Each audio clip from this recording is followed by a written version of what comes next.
Hello ka YouTube channel anave ho zo se na bon chawin nila pha tu ni ni khwa vlog kan sin depend hi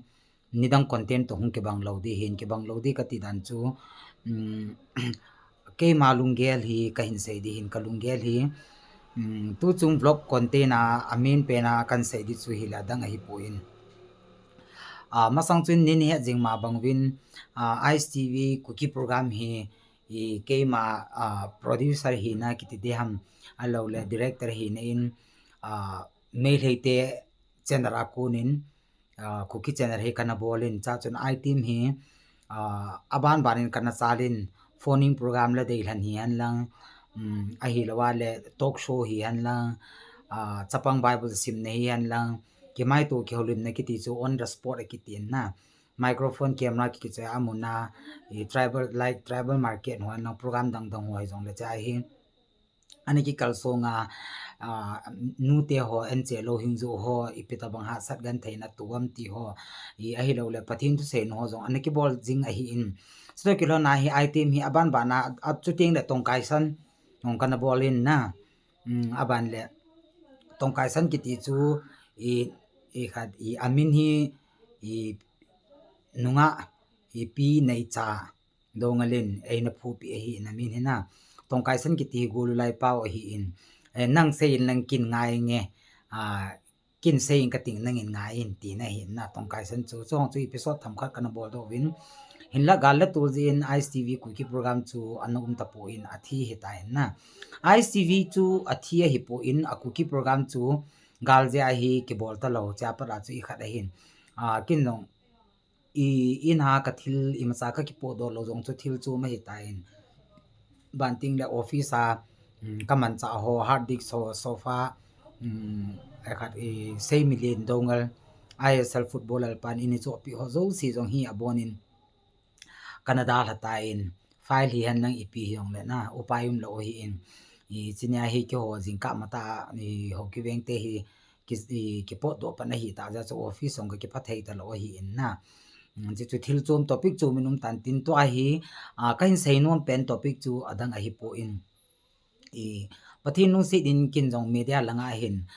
hi ti chun zo kham khamin society thu la la hi an lang alo le khan to machal na ding hi kin jong personal ya kana kho sa jing khat cho hi in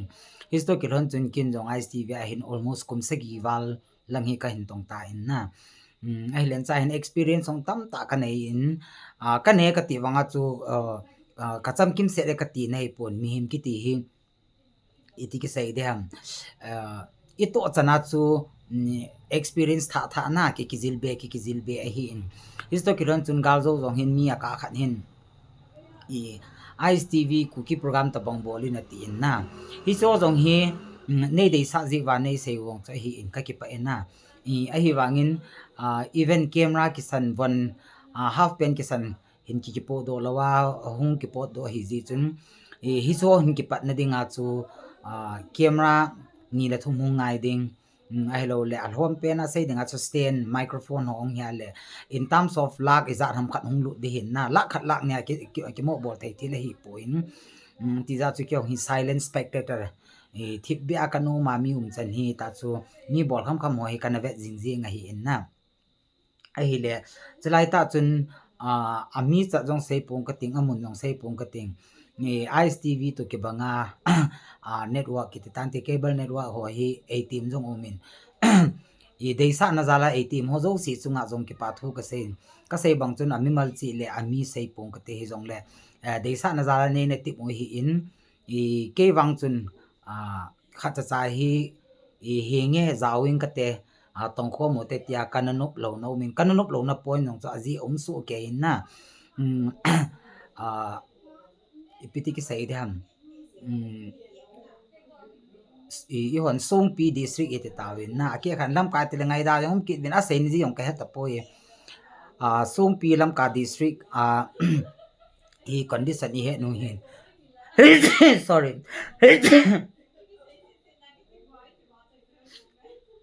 kachi na mang tai thulin a sei ta bangin thu neu chakhat a hu ma hi le lam sa lam noi ai lo le hilang ti ho om ja he na ke jong hin lungge li ka gelin na hi le ipi hi le gala tul hi akisi na khat ting le thil jong ki ke pantan te te he kan ge la ma cha kana join lo hi in tu hin amun jong ka sai nai lo di hin na will be inaugurate newly ta tu le tu din munawang hi cable line hinai lo ding in online a hi hi chi cookie program hi amin hung ki khel ding a hi in amin jong hi ke le anei pa hin amin jong ka sa hon ta nei wa chu public he na ka phone do na han lo din inaugurate hi nai lo zin na chilai ai hi ka to panding a hi tai na kin jong 18 tam ta la hi ama to hin tong khom leng khan to ma chal na jong min te a hi lo le hi tin te ta kin jong best of the best a choose ka ki bol hin cha hi kan to ting le hin I to ma sanga thu se hi anu min thu se hi anu min practical ya hi ha hi ji chun tam se pung ka ting a hi chu ke jong chapang ka hi ta puin chapang jong ka hi ta puin chi ja chu ke man a pha a hoi pe na ka kilhan do chu kin ichan ke hard labor ka pi ale hi chia di hi chi piti ki sei di ham cable network adi nga chu ichan ge apha chum dem ti kin jong study tam ta kana in na a hi lo ale pathin jong kala sam le wangi ka dongin hi chi ka to apha ham ipi ka ti apha ham tin jong ka ki gel ji in na chi ji chun to hi inaugurate ke bol nai lo a studio hi under construction hin chai wang ki chai tan ke silong ka chi ka na ki chai tan na ipi hi a video clip ni chom cha na veutin video clip a ki chai ting le ka to na ding a point ho hian lang ai lo le nang hon na lungge lo ipi umam ti ho jong idea share hin bol so ke di jong ka hin timin ipi hi le to ka to na ding mun hi a studio construction ni video clip neu cha na veu ti on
video clip chu inevetsai tawin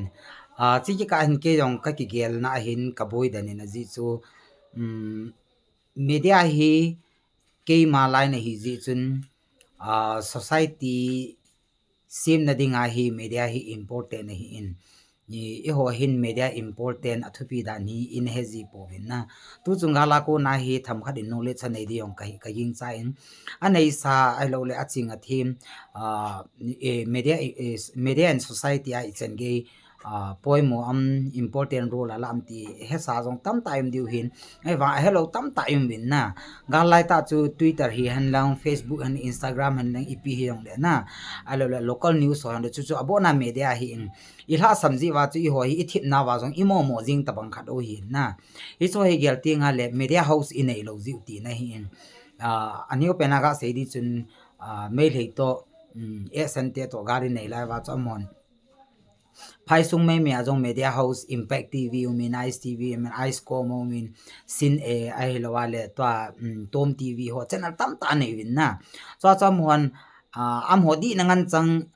thu su aki so wa hi amo hi adi di ko ma taman chi chu ilha sam naw mi nung i pha lo naw point khat jong hi in na media ki titing le hin scope hi ali din news pi ho jong media ki ti in journalist news com tu mo jong hin news sim ho jong hi in a hi lawale translator hi in thil chu abran tam taw min na media hi chan gya poi mo ham society hi chan gya poi mo ham ti jong i het sau hi jong la velin ka sei num ki ding ka ki gere na hi le society adinga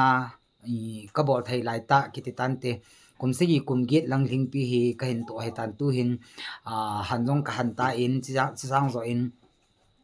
entrepreneur langa lu da business neu cha cha na ke wang chu black business hi poi white business purely white business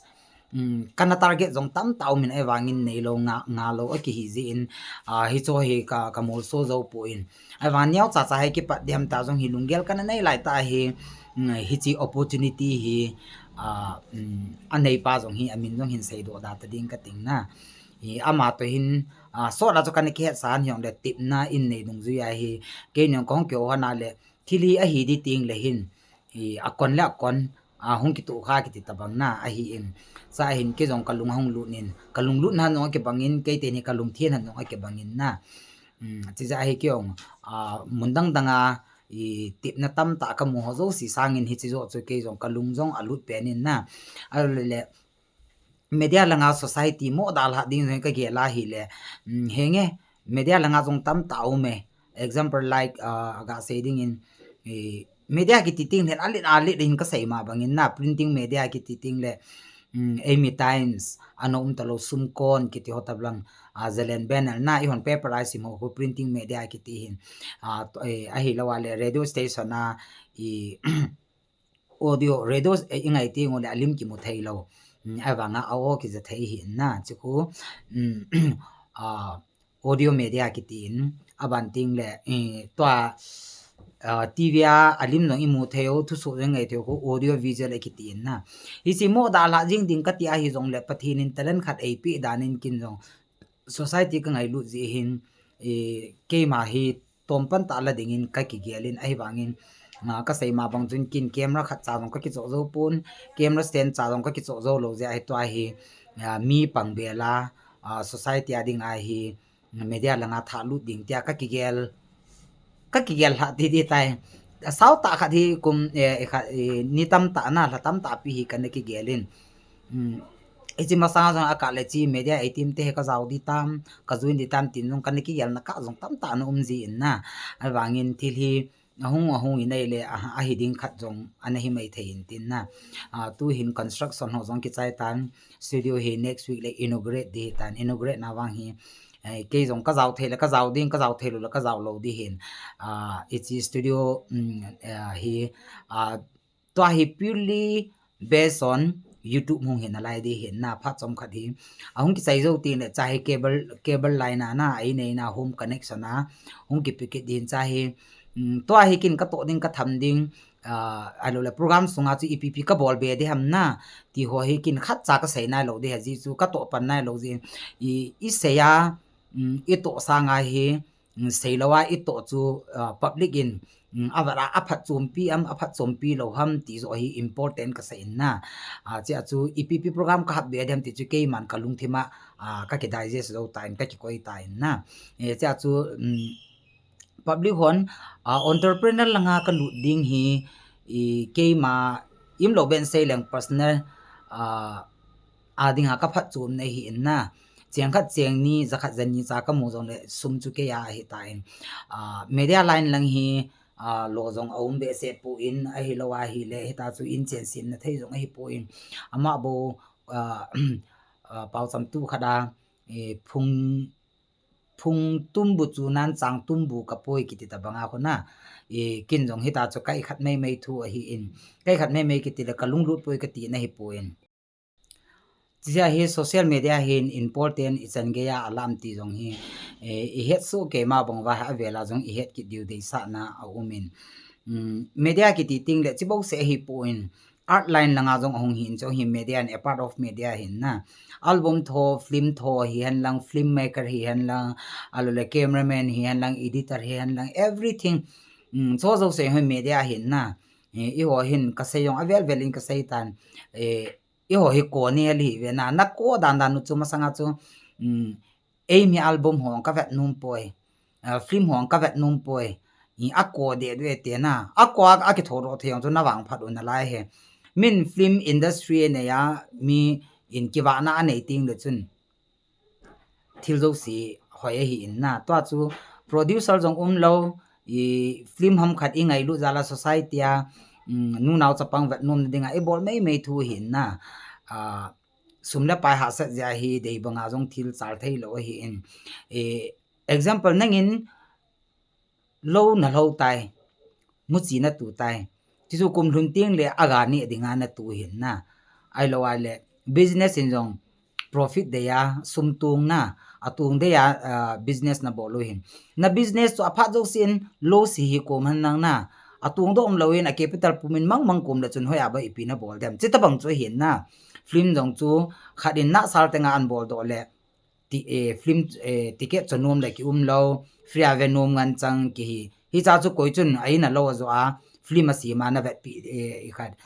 aman asum capital cha jong mu lo chu ipt film a bol jing dem na chu chi te lo hin mai le te ki to sot dan ko tu khun mit lot lewin ve ne na min industry ne hitan mai le te film khada ala bo se ong ko gam pa ma su ting ho ko I ho film khatna jong budget sang a le zo na lai he na masang chun film ka za chai mi film ka ngai nom he la ho jong a ko de du ti ho to ga long pa nai mai le pau jong ka ngai nom he wo ko ni hel ho za cha no mo chu ke wa mai le pau jong ka tho di chu ka tho de na sei nu sei si vi ne aji chu separate administration ki munai lo hi in pau hi he na I ma cha man nong poi kol pau jong ka tho ding sa pau jong ka tho ding any cookie tribe ki tan te cookie sub tribe jo sia cookie sunga sub tribe jo se pau na lai sim te pau na gang te pau he na mar pau na ka tho the ka tho su ke de na pau khat chu kin ka the chum na di pu in liberal la ka hindi in chi ja chu to ai hi na ngai sai ti ngol hin comment ai hi entrepreneur langa ka lu de ham to ajong hi 100% decided ka hinai pu in ka nung thun ting le hin lam ka lun ting le hin lam ka ki ti le hin ngai ma ki te som pi district ka lun ting le hin anei pa to hin hoi ta finalize ka bol han di hin na ipt kong ki man cha an dem ti chu ka final decision han di hin ere I will work together with him or not na ama to chun ka to hom de ham I lo le ka give up dem na entrepreneur lang za ka lu dem hi cha chu tu le to hi right now my mind is in dilemma na kalunggel hi kichi chat hi cha hin lut mong ka te hi chi mong bowling ka te ti hi decision kala thei nai pu in ai wangin aman jong data in tip jin ke ding a jong koi chu ma hi pon ka tu te hi na kin jong ichi atha li hi yong ra khan to ma chal ne ding ka de in society sim di yong ka de in na to apat in min media hi respect a bola bolin I hon media ho hi kichip na po win nei win na alo to nop na nei win igalal now hi han lang alo le thu le la national level kisana ithu min asai lo no je media I hat lo ji ti na hin na ji chun avelin ki alpha ki dutin media importance pe lo zo si jong hin media hi chan ge ya society sim phat na ding les media ki ti hi society dinga the most important tool sahi in na media hin sim hoi nge tiong da sim hoi thei sim si nge tiong da sip si thei hi in na ji chun ka sei ma bang chun tam ta jong sei tapung ka ting kyong ka ki gel boi lai ta hi ji chun non jong nin gel pi win la kyong status a khat ve ko ya ka khat nin na kum nong tam tan society a media la na to chu ka de na fa le ke pa pi no me hi jong le society na ngai lu lai chan sia na la si ne ki be de ti a hin sei jong au min adi na tu hin ki dong ute koi ma chan society ka ngai lu poi ti lo de ingai lu so ke hoi bon chawa na koi ma cha society ngai lu lo yum po we ingai lu so ke hin hi jong le twa hi ipidin mona ka din ding ka he tai na lo ji chun no no na lungge lo hi comment a drop hin bol win la hin comment win la entrepreneur langa ka chia pha ham entrepreneur ti ne ke ma private small business ung hi ta in media hi ting le society hi in he so ke win na hoi lai pe na he ka chia le pha ham ti chun hon no ei nga lu sin comment a hin i khat win lam tot na ta bang po a hi lawa hi le comment du da lo ho i khat po tin ke wang chun comment yung hung tam di hi ji chun abon chi ka kan reply zo lo di hin na i khat I pina ko I comment pina ko bon che ke ya dinga khat be hi reply sau ta kan bol di hin tin khat le ni apoi mo be se ma jong le kan I khat thei nai khat a hin vlog ka bol ting le ka phone number thum jong aum ji na to aban hi banga mi chawei mi du mi da lo ki tan te asu sa lawa mi ki phin phin ne pizza ka viral lam na no ta bang mingol ho ja ka viral le chu na record ki nu na ni ha do pi ki nu na nang na so pi khat min hi ti chun ki chip nan ne hen na hen na no dem na che ta bang kha jong chu min ipi hi le ka vlog hi chanin chai tin ipti hi tam ka phone no hi setting ka ke bol to lo ji ham ipti ham atha ka ki chowang hin video e ka ma le heng chi ta bangin na video he na on he di hen tham khat minute ni hong ki chaya le hin ti khun aki dot nin na kyong ka lunga dongin alo ne ji yong ka ha puin ke hi chi phone tham lang whatsapp ki ti ho adu da ki ti ho hi ka thim be se puin WhatsApp bo jong hi phone tha ka ki chowa nga hi mi ka ki khel sa hi na ipi hi le engai lu yo sin comment hin pi win lang ipi ka bola pha ham no hon ipi tong dinga nei dei sa wam na atam pen entrepreneur langa lu nin ti atama la entrepreneur langa ka lu ding ISTV khela media chun lu din na ti atama le ka lu tho de ji chu public na tong dinga ka ki pi do ka si chu public choice public in adei pen avu tam pen a chu hung chal di ka hi ta na aji chu ki yong media he mo dal ha ding ka ti tin le ka thang tom ne lit pen hi pem ti le ICV chu im lo ben sei le president pa ho jong qualification lama ke sang a jong anani me hin na koi ma san ini tham thei be lo ki te ka ki phat sei na hi pu in ka hi ti kam ta ma he ta hi nei trol wa nei sei piti ki sei dem su thang le thu hin mai le ma sanga kom ti ting le how to deal with people na mi him chu character tam ta ki ne I na yum ting le I loi pai to chin ipiti ki ho de ham ngam sum ta na alo le athanga du lang ke ho me the awanga society ayum ting le chun society a chu ipiti thu sei de ham za dang lai la ting le za dang la chu ipiti thu sei de ham ti ho jong hi ki jong na sa kan na ki ji le hi in na ipi la ka phone no ki dot nin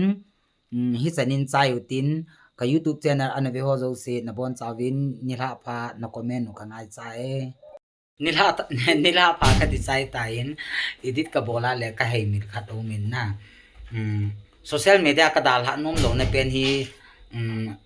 kyong ISTV a me le te la na tong ka hi ja chu ki ha ku na to lawa le hi ti kun I ma cha jong a tong ta poi henge ke ka to chu entrepreneur lu jong le he so ke di he na ke chu number jong so ke ipi pyong ka to ka tham jo se he so ke o hen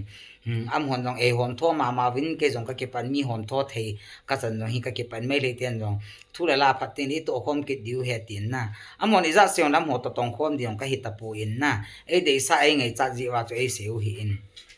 ai wanga kathang tom na pen chu to media nga ding kathang tom na a reason a point pen chu pem tile kin ka nga le am ho ke pa di win chia chu mai reite to hin level khat adin khom na thei dinga news lang hian lang EPP program hiong le na hi che ka ha tu pi pen hin ji ta hi mai reite te ding ka chu ja hi we cookie people are not behind the mistakes na kati no me na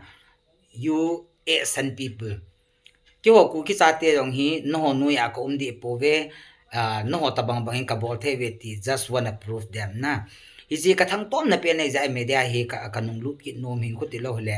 media chu in chen ki set nem po ne ra cha ke hol na kham ki cho na kham no hi puin na tia chu ka thang tom na pe na hi za chi vlog hi kan tha jaw sa be ki nei hin ipi hi le na bon chawin mang phaso ke tau te I need your comment and your support na sei nu nom hin sei win lang ka sei ma banga chu hoi lai pen entrepreneur ka kilhan de ham a hi lawa hi le media ka tha lut de ham na chiung hi ting le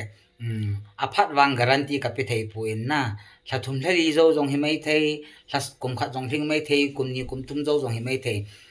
idam na wa le chu chan pura hi digital cable network hum di tan in wa pa da set top box hoi ta na the smartest way the smartest result hi ichi channel hi invite you hitan na channel min jong hi ka sei nai lo de he a proprietor pa hi jong ka sei nai lo di hin na awanga chi office is somewhere in Tuibong area na chi che he na bon chawin mang pha ta wo mang pha ni wei chan na